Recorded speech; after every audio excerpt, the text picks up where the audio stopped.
Mark Zuckerberg, you've been served. Excuse us, sir. You've been served. The images were striking. Yesterday morning, Mark Zuckerberg walked into the Los Angeles Superior Courthouse to testify under oath for the first time in his life in front of a jury of regular Americans about whether his company Meta deliberately designed Instagram to addict children. And before he got through the door, a process server stepped forward, looked him in the eye, and handed him a stack of papers saying, "You got served." Zuck got served walking into the trial where he was already being sued. That image, that perfect moment on the courthouse steps, tells you everything you need to know about holding social media companies accountable. And look, this matters to everyone, your kids, your family, businesses, every school district in this country. And this trial in Los Angeles is tackling whether or not Meta, specifically Instagram, and Google's YouTube were deliberately designed to be addictive, engineered to hook children, keep them scrolling, and profit from the wreckage, just like tobacco. And the plaintiff here in this lawsuit is a 20-year-old woman identified as KGM in court documents, who says she started using Instagram at 9 years old.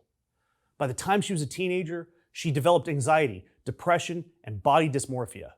And her case is the bellwether, the test case, for over 2,200 other lawsuits. That's 2,200 other lawsuits that are right behind it, waiting to see what a jury does. And it's not just individual families. We have school districts from Maryland to Arizona to Georgia that are plaintiffs too, arguing that Meta and YouTube's platforms created a youth mental health crisis that forced them to spend millions on counseling, mental health resources, and crisis intervention. So let's get into actually what happened on the stand yesterday, because Zuckerberg came in with a strategy and documents blew it apart. The plaintiff's attorney, Mark Lanier, cited a review from inside Meta that estimated more than 4 million children under the age of 13 were already using Instagram in 2015. The plaintiff started using Instagram at just age 9, where Instagram's minimum age requirement is 13.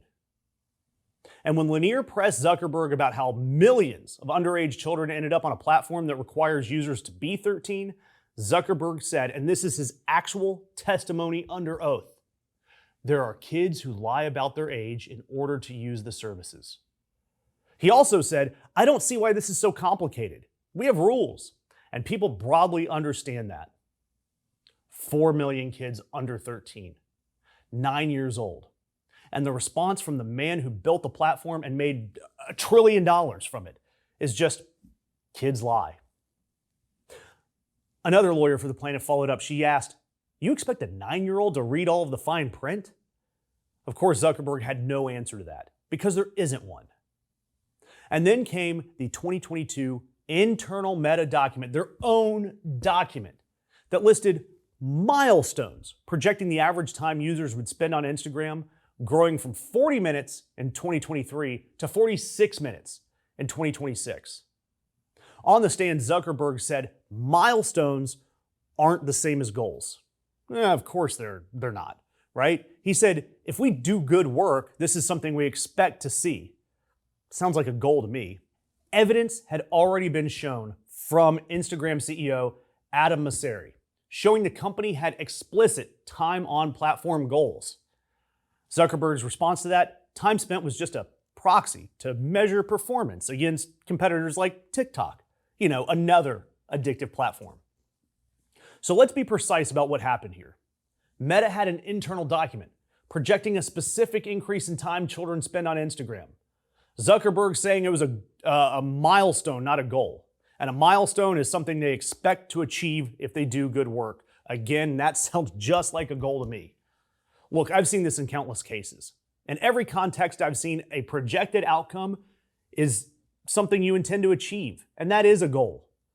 The word milestone doesn't change what it is. And then we got to these beauty filters on Instagram. The filters that alter a user's face to make you look like you've had plastic surgery. Narrower noses, larger eyes, make you look like an emoji, not a person. Meta's own internal experts concluded that these filters could harm kids and could harm their perceptions of their own bodies. So Meta temporarily shut them down. But then they put them right back. And Zuckerberg's explanation on the stand with his soulless robot eyes we decided to allow them in support of free expression to kids. And these filters are disproportionately used by teenage girls. And again, Meta's own safety experts say they harm kids, creating unrealistic beauty standards. And Zuckerberg shut them down and then put them back in the name of free expression. And here's what I want you to understand about all of this, because we've watched this pattern play out before. We've seen it in cases all over the country. This trial is not about one young woman from Los Angeles. This is the tobacco moment for social media. And I mean that precisely, because you remember in the 1990s, internal documents from tobacco companies proved they knew that nicotine was addictive. They knew it caused cancer, and they had internal research that said so. And yet for decades, they stood up in front of Congress and in front of juries to say, we didn't know, we weren't sure, and science, it was mixed. And what's happening in LA right now is the same thing. Internal documents are coming out of Meta showing their own safety teams warn them about the harms to kids, and their data showing millions of underage users. And they had engagement targets disguised as milestones. They chose to put filters back, even after they knew they were dangerous.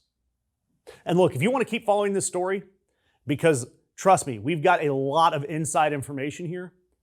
There's going to be more documents, more testimony, more revelations. Be sure to subscribe, because we're going to be on every development. Because here's what I need you to know about how we're tied to this lawsuit.